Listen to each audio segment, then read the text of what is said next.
யோ சீக்கிரம் எடுத்து போடியா, ஃபாஸ்ட்டாக பண்ணுங்க, எஃபர்ட்டு போடுங்க. எஃபர்ட்டு போடலன்னாக்கா நம்மளுக்கு சத்தியமாக மேட்ச்சை வந்து ஃபினிஷ் பண்ண முடியாது.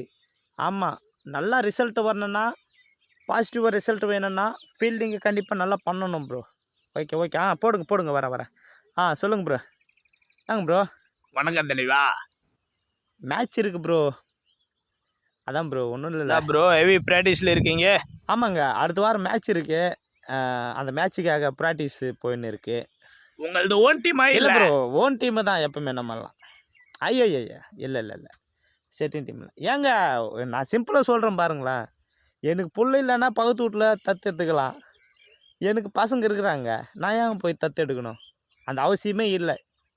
அப்புறம் என் பசங்க இருந்தும் நான் பக்கத்து ஊரில் போய் தத்து எடுத்துன்னு வந்தேன்னு வச்சுக்க, அதுக்கு வேறு பேர் ப்ரோ. என் பிள்ளைங்களை வச்சு தான் நான் விளையாடுவேன். நான் வந்து ஊரா மூட்டை பிள்ளைய எடுத்து தத்து எடுத்து வளர்க்குற அளவுக்கு பெருமனசு இல்லைங்க ப்ரோ. தோத்தாலும் என் பிள்ளைங்களோடு தோத்துறேன், ஜெயித்தாலும் என் பிள்ளைங்களை வச்சுன்னு தான் ஜெயிப்பேன். இதுதான் என் பாலிசி ப்ரோ. ஸோ என் பசங்களுக்கு கூட சொல்லுவேன், உங்கள் திறமை மேலே டிபெண்ட் ஆகுங்க, அடுத்தவங்க திறமை மேலே டிபெண்ட் ஆகாதீங்க அப்படின்னு தான் சொல்லுவேன். ஸோ தோத்தாலும் ஜெயித்தாலும் என் பிள்ளைங்களோட தான் நான் விளையாடுவேன் ப்ரோ.